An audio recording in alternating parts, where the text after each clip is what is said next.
how to find yourself again, either the morning after you wake up and say, I'm getting a divorce, or the morning after you sign your papers and the divorce is finalized. Whenever you should find it, it's there for you. And it's just about data points and finding yourself and figuring out what you like again and what colors you like again and what tastes and smells you want to have in your home and coming back to yourself. Welcome to The Change Effect, the podcast that helps you turn life transitions into powerful new beginnings.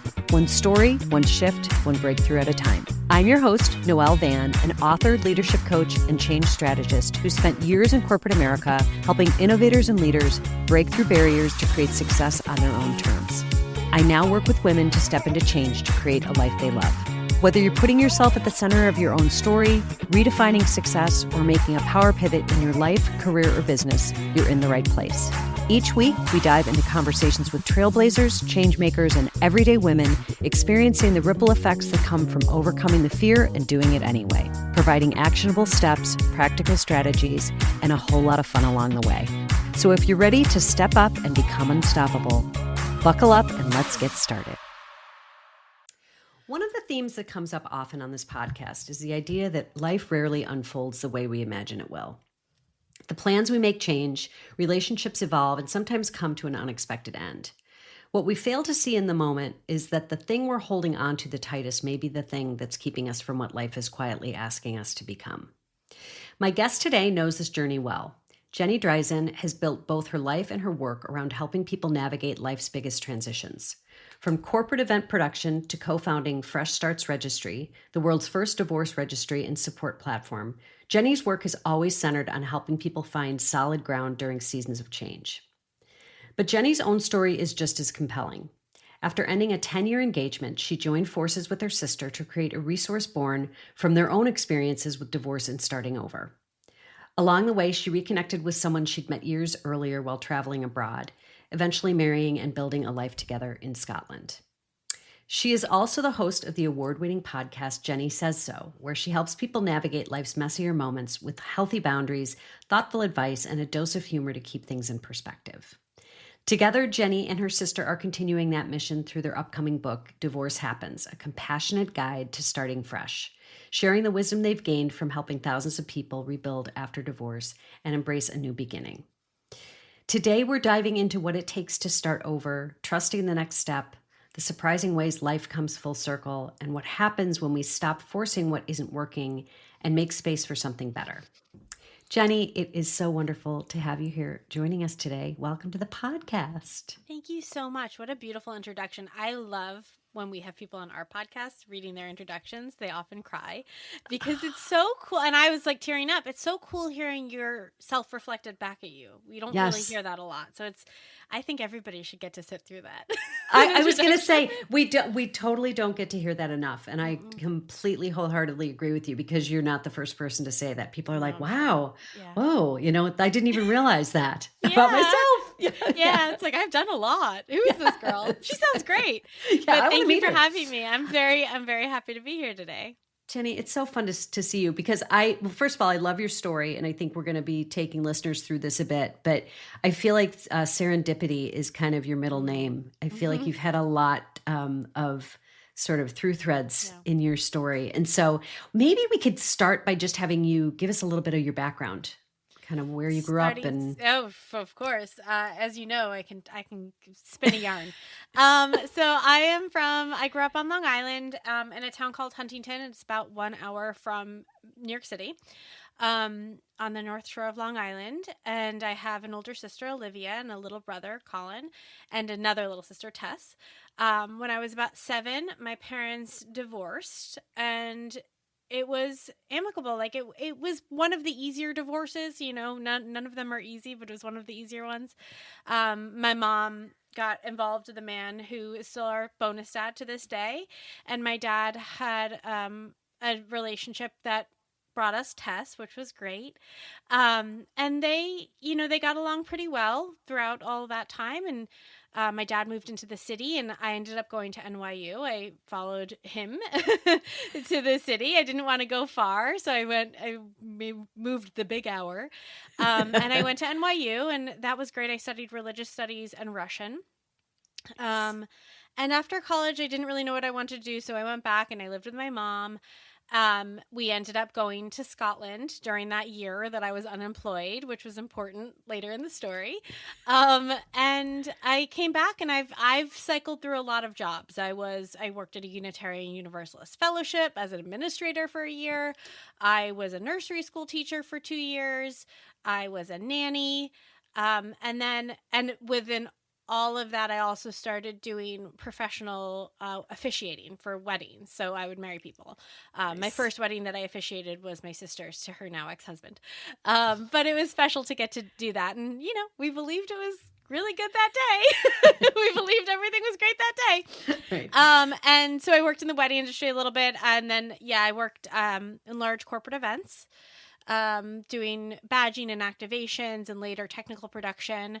I've worked with high-end wedding stationery, which was very cool, very interesting. Yeah. And then I ended up eventually working for my sister, who was a teacher and had started her own social media marketing company. After she had her son, she started that, and I started working with her as a graphic designer. I also run operations. So I'm like one of those rare minds that is both creative and also loves spreadsheets, which is weird. It's a weird split. But it works. It's a good combo, though. It works a good combo. Yeah. And then within all of that, I had through the Russian department, I was at a party one night, and a friend who was a native Russian speaker. By the time you get up to the top levels of Russian, the native speakers and the high levels are in one class, which is ridiculous because I speak almost no Russian now. And my friend brought a guy to a party, and I met him. And a couple years later, we reconnected.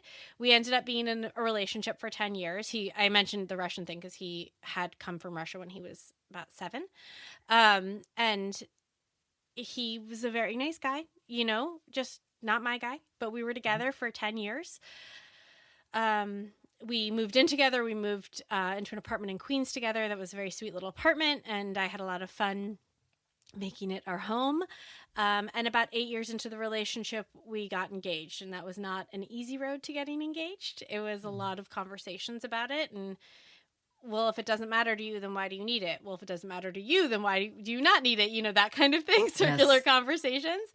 And that takes me about up to where we start the company. So I'm not sure I can keep going. Yeah, no. And I first of all, just to touch on that for a minute, because, and I know we talked a little bit about this before in terms of the first relationship that you had, some of the signals that you were, I think you had mentioned, there was a stress level there that didn't feel necessarily right, but it's kind of one of those things that you just can't put your finger on it necessarily. But tell us a little bit about that. I think there's a lot of things that we say to people like, well, you're not going to break up with them for that. And you're not going to break up with them for that. And you're not going to break up with them for that. And then they don't. And then people look at you and go, well, why didn't you break up with them earlier? And you're like, I didn't know I was supposed to, I always say I was just a package delivered to the wrong house. Like, that's how it felt. I just felt like I should never have been in that room. He's a good guy. He's not a bad guy. He's just not my guy.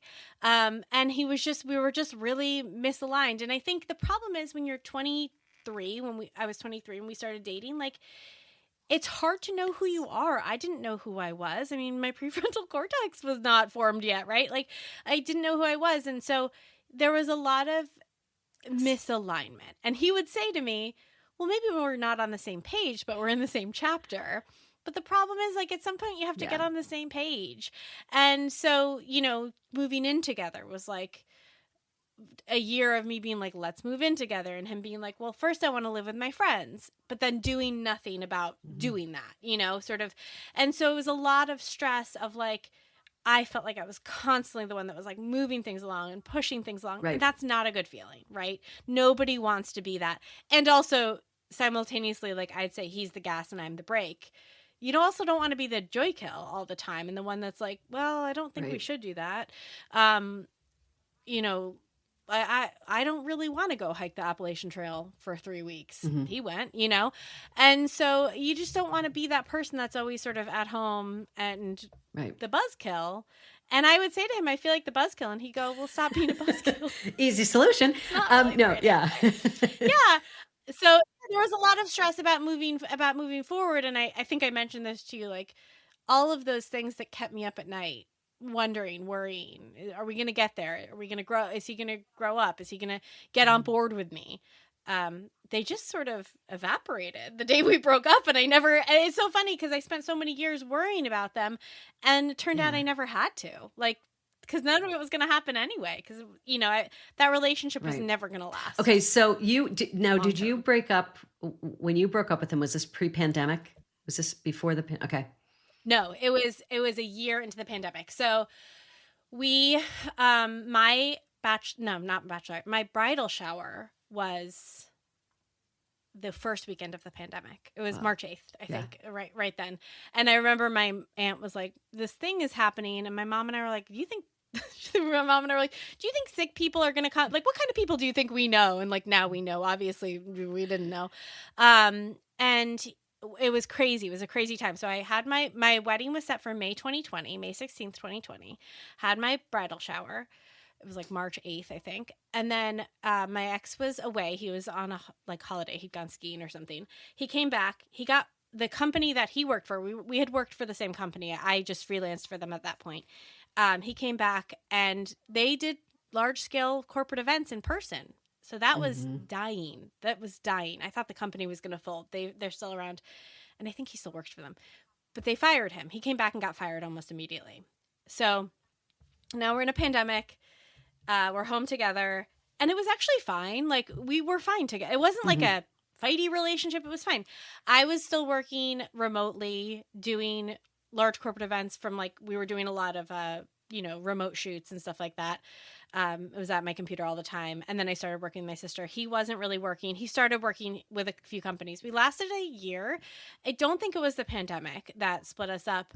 But I'd said, like, I was trying to move things along in the relationship. We'd rescheduled the wedding a couple of times. Like, finally we decided just to not worry about it. We'd get married at some point.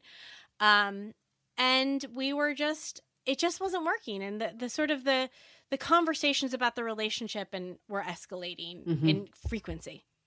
And one day we had this big fight about domestic equity, which I had all of and he had none of. And we had a big fight and we made up. And then I went out and got takeout, I think. And I came back and we were going to sit down and watch a show. And I went to the bedroom to take out my contacts. And I took out my contacts and the tears just started. And I came back into the room and he was like, what's wrong? And I said, we need to figure out what's going on with this relationship. And he said, oh, we'll figure it out tomorrow. Here's the other part. And I kind of alluded to this when we were talking. My dad lived in the city and my brother had graduated from college. And my brother had moved in with my father in Manhattan. And they had a cat named Elvis. And Elvis was not well. So this was June 16th, 2021. So we're recording one day before the events. Oh, wow. Okay. That I'm talking about. So I knew that the morning of June 17th, the next morning, my dad and my brother were going to put Elvis down. And then they were going to come to Queens, where I lived, with my dad, my brother's relatively new girlfriend, who he's now engaged to, and the cat's body. Were going to come to Queens because I had a car. And so they were going to come meet me in Queens, and we were all going to drive out to my mom's house because my dad had called my mom and said, can we bury the cat at your house, which is my parents moved into that house in June 1987, right before I was born. So my mom's lived in that house for almost 40 years, and my dad obviously used to live there. He said, can I bury the cat at your house so that Colin, my brother, can always visit the cat? And I love that story because it's a story about divorce, right? These people, they're not good friends. They don't want to hang out with each other. Yeah. But my mom was like, absolutely. My stepfather made a headstone, absolutely. For the kids, for each other. Also, like, the way my parents are about their animals now. We were never like that as kids, And so I knew that my dad would be coming to the house the next day. And I knew that he could drive my car. And so I knew that if I was going to get out of this relationship, because we'd had other really hard conversations that we'd sort of swept under the rug because I wasn't ready to leave. And so I said, something's not working. And he said, we'll talk about it later. And I said, no, we're going to talk about it now. And he sat down and he looked at me and my sister and I love this part. And people are like, it's horrible. I'm like, no, it's hysterical. He said, I don't think I love you anymore. And I said, that makes a lot of sense because that is exactly how it feels. And I took off my engagement ring, which I loved. But I will tell you this. If you're ever going to sell your engagement ring, do not get a very thin gold band with a black diamond, because I sold it for a 30th of the price that he bought it for. He got no money. I barely paid for lunch. Why is that? It's just because of the material or something? Or yeah. Okay. Yeah, just because nobody really cares about black diamonds, and there was like no gold. But I was like, it's so modern and cute. I still, it was a beautiful ring. If I could have like kept it in any sort of like way and like worn it, I would have. But it's weird. And so I took off my ring and I said, you can have this. And he said, no, you can have it. You keep it. It's yours. But I took off my ring, and I'm telling you, I saw what I believed was an Irish road. And I saw the clouds part, and I knew my life was going to be beautiful. And we had a really nice night together. Like, we talked, and I sort of was getting the emotional experience that I'd always wanted in all those 10 years. And he said to me, it's going to be fine. And I said, no, it's not going to be fine. It's going to be great, because this is fine. We're in fine. We're surviving and fine. I said, so it's our responsibility to go make our lives great. And I can't speak for him. The last time I spoke to him, he was good. It was about 2 years ago, but I can't speak to him, but my life is great. I've really enjoyed it. So it's a surprising response to be able to kind of step right into that conversation in that kind of height of emotion, because I mean, that's people when they're having breakup conversations, typically it's not then several hours of just sitting and talking through it. It's like, that you lucked out, I think. I mean, you both obviously handled it in the right way to then be able to get some closure, even in that moment. I think that it was like we both, I think it was really nice, to be honest, for him. And I think it's not fun for anyone if they're in a relationship where somebody's going, I'm not getting enough. I'm not getting enough. I'm not getting enough. And it wasn't fun for me to say I'm not getting enough. And it wasn't fun for him to not be enough, right? Like, we were both not enough to each other in our own ways. I didn't want to go camping and hiking and do those things enough, and rock climbing and, all that lifestyle. And he wasn't, satisfying me emotionally. And nobody wants to be in a relationship where they're not enough. That's horrible. Right. Well, and that the thing that I think is such a takeaway from all of this in terms of, and we'll talk about the next sort of phase in your life, which is really wonderful, how things really did open up. You really did have a premonition. But so this happens. It's now it's the pandemic, and your sister's getting married at this point. How did that all coincide? Okay. So before this, going back to when we got engaged, April 2019. I had known that my ex, he was my boyfriend at the time. I had known my boyfriend had bought the ring. He had the ring for about 2 years, which was another conversation. Why do you have the ring? You're not giving it, it's like everything was pulling teeth. And as horrible as it was for me, I'm sure it was horrible for him too. He was like, I just want to stop talking to this girl. Can she stop talking to me? And so we had gone to the islands, with my dad. I had been there for 2 weeks, and my then boyfriend came for a week, the second week, and he'd proposed. So that was like April 30th, 2019. I think that's right. Something like that.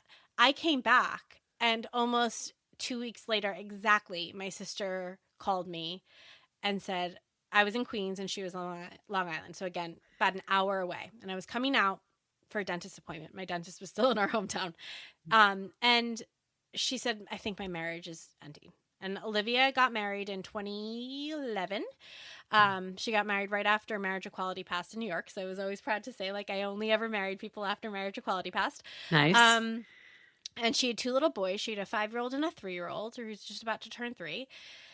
And she had thought that she was in it for the long term, white picket fence, beautiful house. She thought oh, the kids are in this school district, they'll stay in it and they'll graduate from it. And her ex-husband was he had a job. He was an acoustical engineer, a lovely little life.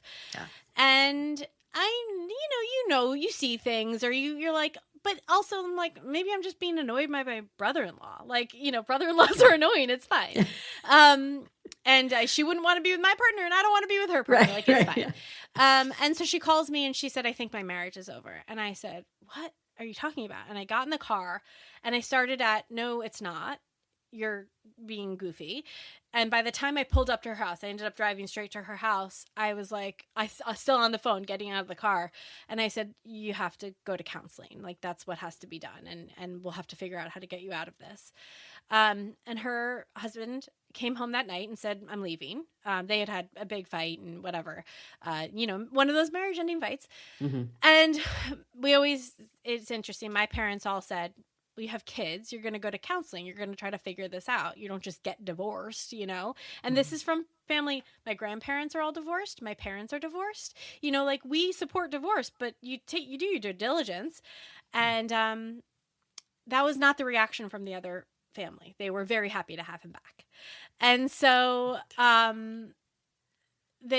2 weeks after I'm engaged and I'm the middle child and I'm finally engaged after this, we've been together for 8 years, my sister says she's getting divorced. And one of my close friends always tells me that this story, we had made plans to go out and celebrate my engagement, me and 2 girlfriends. And I showed up and she hands me this beautiful notebook that I used for my wedding planning. And she hands it to me and I just start crying. And she was like, what is wrong? Like, what? And I said, my sister's getting divorced because it's horrible to watch somebody you love navigate that. It's the end of a dream. I mean, I was crying about it the other day, still to my husband. Like, that's not what I expected when I married them. It's not what I expected for her. And so she had this idea so he was there from like April until August, and he leaves, goes back to where he grew up. And my then fiance, he's now my fiance, and I go over and we help her clean out everything, and we install an alarm system, and we, get donations ready for things that she doesn't want to keep and sort of categorize what she needs. And one of the things that was really hard for her was she had this toothbrush holder that had 4 slots, right? Mommy, daddy, and the 2 boys. Mm-hmm. And it was this reminder, this constant reminder. And she was not in the healed place yet, right? She's very deeply still in the trauma of it all. I don't even think she'd hit trauma yet. I think she was just in shock at that point. And so I bought her a new toothbrush holder that just had 3 parts, 3 little slots for the 3 people that live there.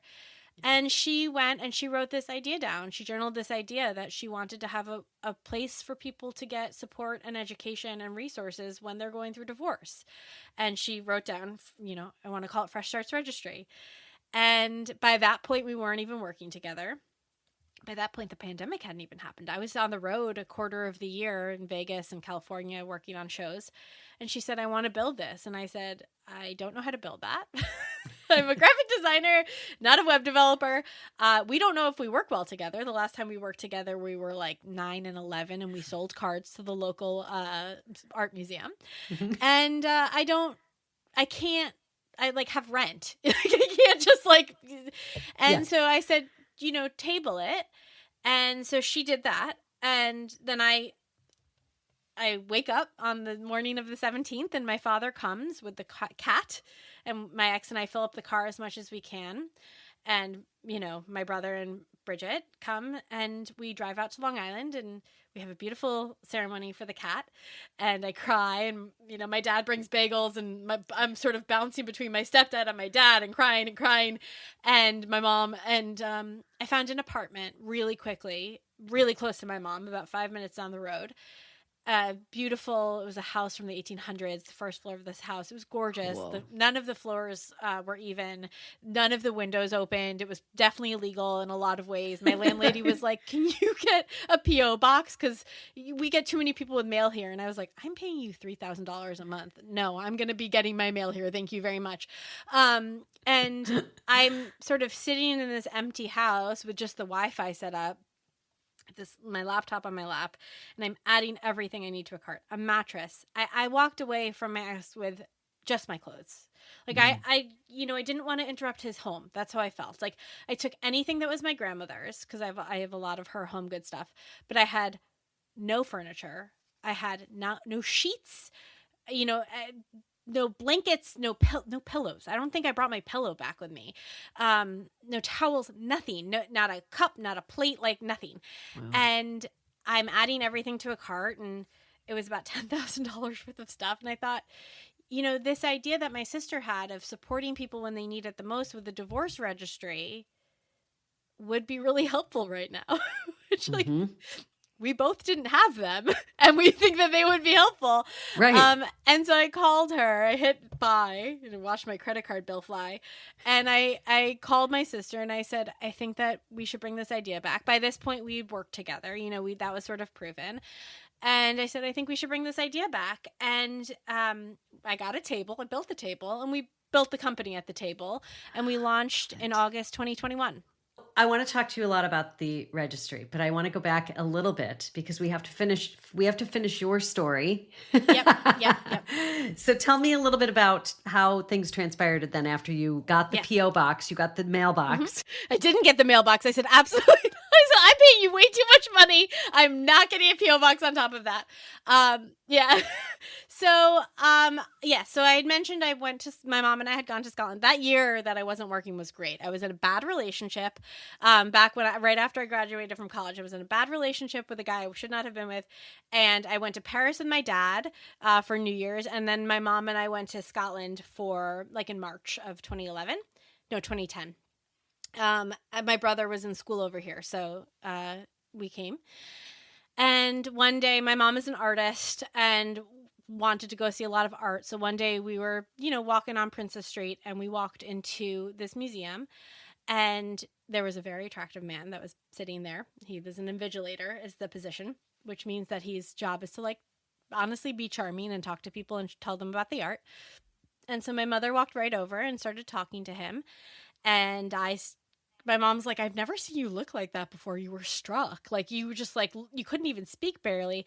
And he was writing something, and I managed to get out. I mean, I can tell you, there have been only 2 men in my life I haven't been able to speak around, and he was the second one. And I said, Really? What are you writing? And he said, a poem. And I said, oh, I write poetry. And he said, oh, maybe you know some competitions I can be part of. And I said, sure. And, so we all became Facebook friends, and I messaged him on Facebook and I said, send me your poems. And he did.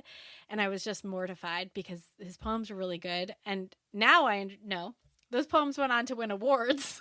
And I was like, I don't know anyone. I just felt mortified. And so I just didn't answer him. Never responded to that email. But we were Facebook friends from 2010 until 2021. And I was aware of him, and I always would see him with beautiful women and, artistic, beautiful women. This one's Italian, this one's Polish, just gorgeous. And I was like, who are these people? Yeah. What must it be like to be with him? That's crazy. And I would every once in a while be like, oh, that guy I met at this museum, said this funny thing on Facebook. It was so passing. And we'd, comment on each other's stuff every once in a while. And he had reached out in March of 2021, just saying hi. And I was very polite, but I was also like, I'm engaged, and he was very polite back and respectful. So I break up with my ex. I haven't been single since I was 23. I was like, I'm ready to flirt. I'm ready to go chat with guys and have fun and, whatever. And so I cast a wide net, and one of them, I was like, let me reach out to this guy. It'll be fun. I'll get to flirt with the guy. I didn't even realize he was English. I thought he was Scottish. He's like, how did you not know? I'm like, dude, I met you once. I don't know. And so I was like, it'll be a great accent. I'll get to flirt with a great accent. And that really, I always say, I got more than I bargained for. We ended up talking every day for 3 months. I mean, we still talk every day, but we always, we do. It's hard to avoid each other. We ended up talking every day for 3 months, and I flew to Scotland in October of 2021. And honestly, the second I landed in his arms, it was like, this is, what do you do? Somebody's got to move somewhere. I remember he brought a latte for us to share. He bought it at the airport while he was waiting for me.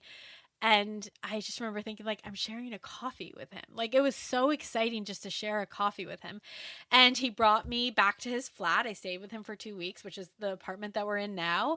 And I took a couple more visits over here, and he proposed. And now we got married in September of 2023. We're about to celebrate our 3rd wedding anniversary.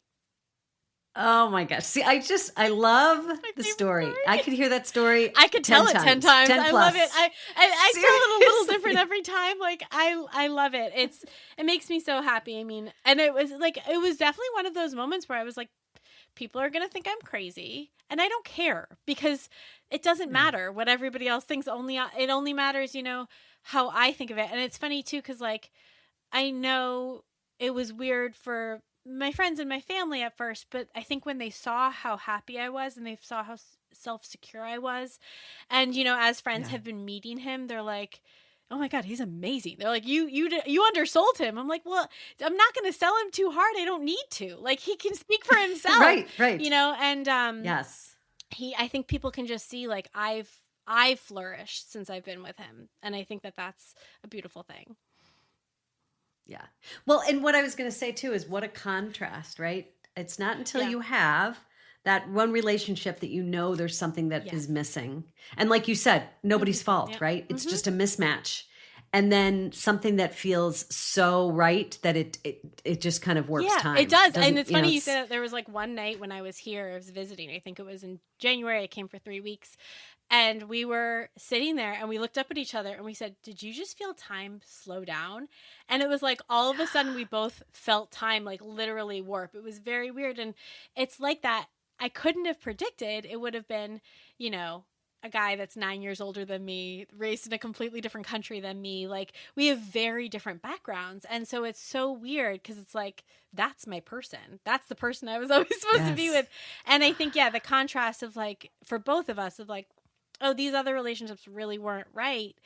And I think I said this to you earlier, like, it just, I don't even remember having conversations about the next step with him. It was like, I can come for 6 months without a visa, come for 6 months without a visa, we probably should think about how I should stay here. Well, you should marry me. Like, I want to be married to you. And I think that it just always felt really organic, and it's always, and the communication's there, and he's a very good communicator, and it just always felt like just taking the next right step, like the pathway's cleared in front of me and I just step onto the next paving stone. I love it. And the thing that I think about the registry and all the work that you're doing now, because think about that, that's helping people through transition that a lot about, right? You know it in depth. You know it both sides of it. I do. Yeah. Yeah. How are you in the registry? How did you guys build it? Like, what was just the starting point, just to get an idea of how that takes shape? So, I think that one of the things that was really important to us, we didn't have any money. We still, we're bootstrapped. We sort of went down an investment road, and we were like, we want to always retain this and we want to make it whatever we want it to be. So we were building from a place of, I am the developer and I'm figuring it out as we go. Yes. We were also very aware of the fact that any registries don't make money generally. They're not a way to make money. And so we also wanted to not ever make money off of people who are navigating divorce. That's not our income source. And very aware of the fact that if Amazon turns around tomorrow and says, guess what? We have divorce registries. They could totally, right? If we've spent all this time building a registry website and drop shipping and all of these things. So we're a registry platform. And so we are powered by Amazon, though it doesn't have to be Amazon. Mm-hmm. Amazon is an unfortunate brand that we have to deal with because they have everything and they ship everywhere, and you can hide your address, which is very important for us when people are going through divorce, is that they do not have to share their address when they're sharing their registry. So so we're powered by Amazon. So we have made registry bundles, trying to take the overwhelm out of starting over. So when you go to Fresh Starts, you see there's a $99 bundle, there's a $250 bundle, and there's a $500 bundle of just things that you need to start out again. Garbage bags, a trash can, sheets, towels, things like that. And then we go into room bundles. So there's like bedroom bundle, kitchen bundle, living room bundle. And then we also, over the years, have gotten into like aesthetic bundles. So it's like, this is your glam house bundle, or this is your, mid-century modern bundle, so that people can feel like, oh, this is what I can get. Because I have been at TJ Maxx or Marshall's going through a breakup, and you're like both mourning the breakup and getting matches on Hinge, and you're like, and your mom is there, and you're like, I don't know what kind of glasses I like. I'm so overwhelmed. It's not necessarily the time. It could be the time, but it's not necessarily the time to find the exact glasses that you want. You might just need glasses to get you through until you have like a little bit more of your brain working for you. Because there are so many decisions, like, is my ex, do I need to get off the lease, and how do I get my money back, and how do we split our assets, and what do I need from the house, because I had to go back twice and move out 2 more times. Like, there's so many things, and that's not even getting into divorces with children, right? There's just so many decisions to be made. So we wanted to try to make it as easy as possible. So we have these registry bundles, and everything else I've built on Squarespace, and that is our platform over there. And then we have an expert guide of over 160 experts to help you navigate divorce. So everything from divorce coaches, divorce lawyers, to I'm totally blanking, but therapists and creative coaches and trauma coaches that will help you get through the process of divorce, mortgage lenders, real estate, professionals, things like that. Yes. And we always are very clear. That's how we make money. We make money by... Right, because they're advertising. Exactly. They have a marketing budget. To place their... Yeah, they have a marketing budget. Exactly. So we have 2 membership options. We have a $25 a month and $55 a month. The $25 a month gets them a listing. It gets them access to be in our magazine, which is called Divorce Guide Magazine, which is the only divorce-focused magazine in the U.S. And it gets them access to be in that. They can submit articles to that. They can we do monthly networking. We send out really helpful emails about marketing, because that's what we're from. We're from marketing and PR background. So that's what we do for them. We help them. They can post on our social, things like that. And then the $55 a month is everything included in that, plus 6 live community events a week, co-working hours, and hot seat coaching. And they get access to be on our podcasts as guests on our podcast, like anytime they want. So the events every week, are those sponsored by professionals that are doing different talks on different topics, right? So there's many events every week. So every week we have Monday morning, for our experts at the premium level, we have Monday morning accountability. So we walk them through a couple of sprints to get like professional stuff done, personal stuff done, write a to-do list, and then we do like a little hype moment. Then on Mondays, we also have co-working, just an hour of co-working. Show up. It's a place to be, body doubling, like all of that good stuff.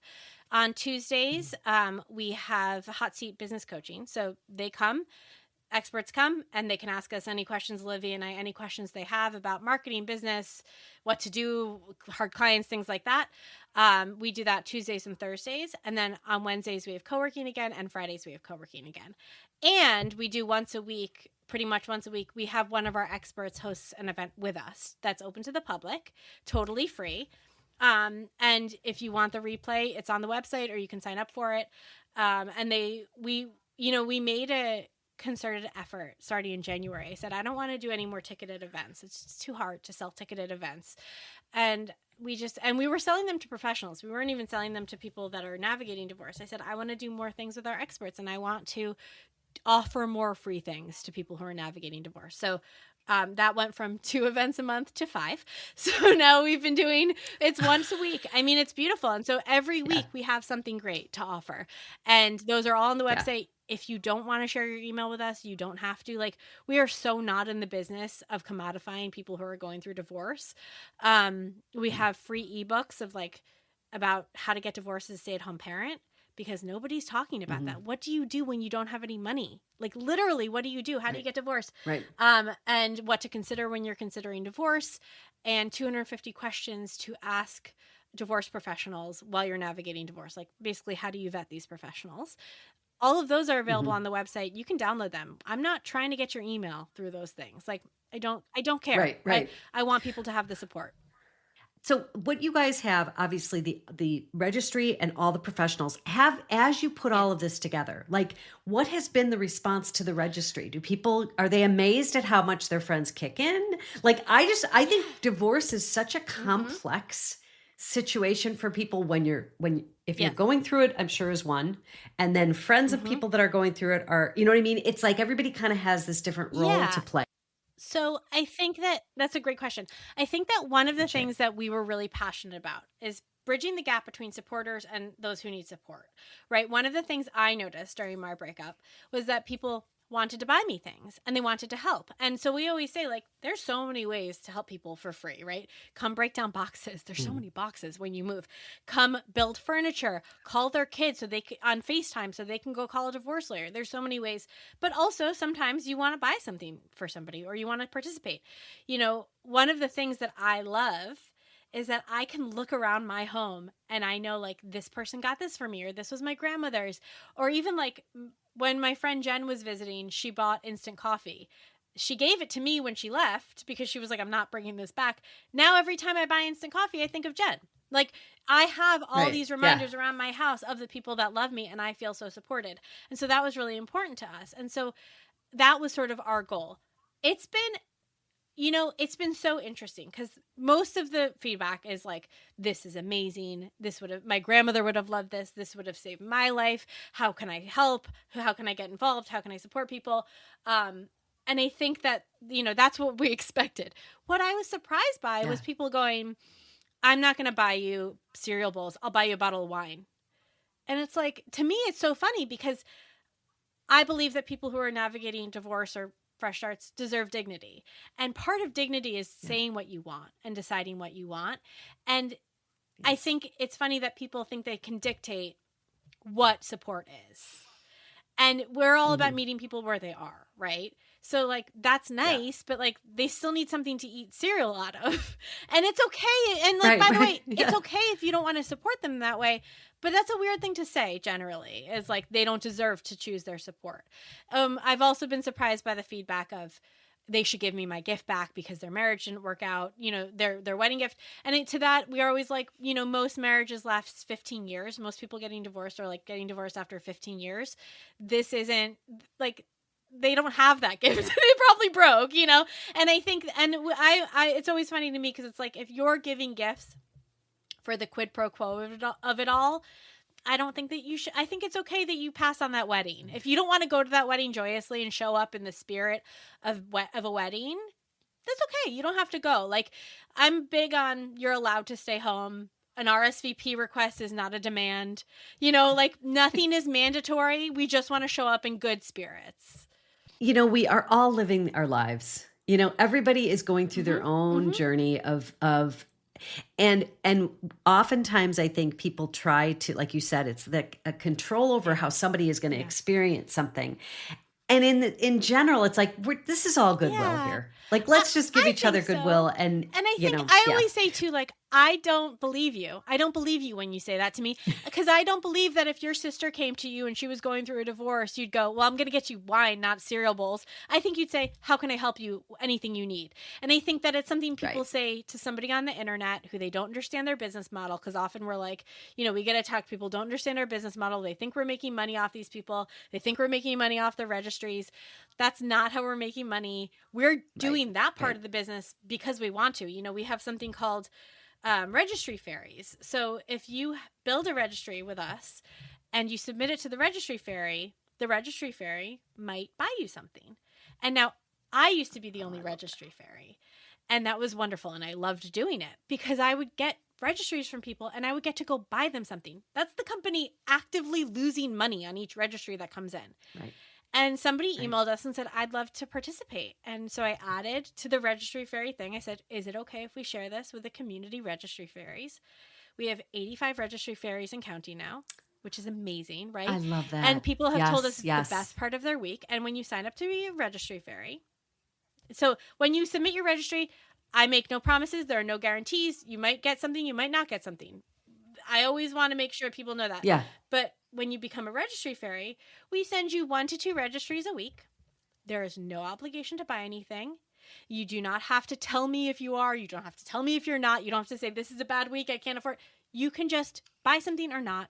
Totally quiet, private. You do it on your own. And you send it to that person. Again, their address is private, so their privacy is totally protected. And people tell us it's the best thing of their week because it is just giving back. You get to feel good, and you don't have to have any more interaction, which if people are introverts like me, like, this is the best thing.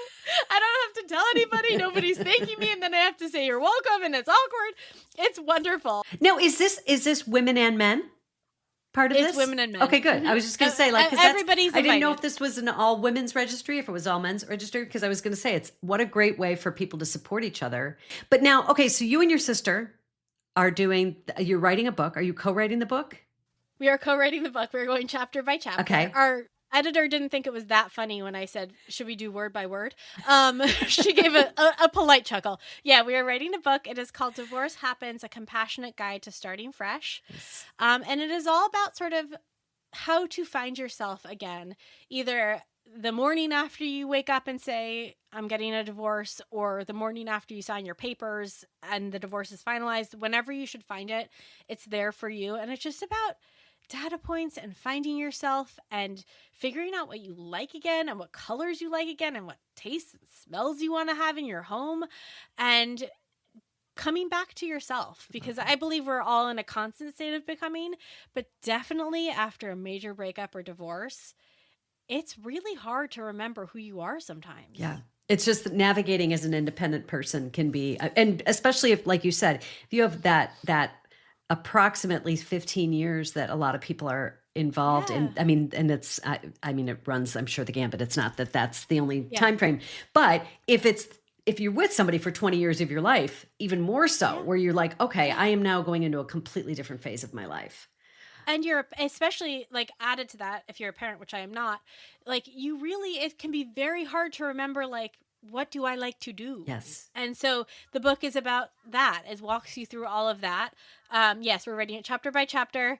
I have to work on mine this week. I'm writing a chapter about boundaries right now. Good. Now, when is it coming out? When are you guys thinking it's going to be published? It comes out August 2027. Wonderful. I cannot wait. And we're going to have all of Jenny's links in the show notes so that you guys can find out how to get a hold of the registry and all things Jenny. Jenny, thank you so much. It has been such a pleasure to talk to you today. I love your story. I love all the serendipity. It's going to continue. I want to stay in touch because I know it's going to continue. You better. You're going to be like in some other country the next time I talk to you because you guys decided to go somewhere fabulous. I hope so. No, you better. I've so enjoyed getting to know you and talk to you. Oh, Jenny, it's been so great. Thank you again. All right, that's it for now. Until next time. Thank you for listening to The Change Effect. You can find us on Spotify, Apple Podcasts, or wherever you get your podcasts. Be sure to subscribe and leave a review if you enjoyed this episode, so more women like you can find us and take their next step toward creating a life they love.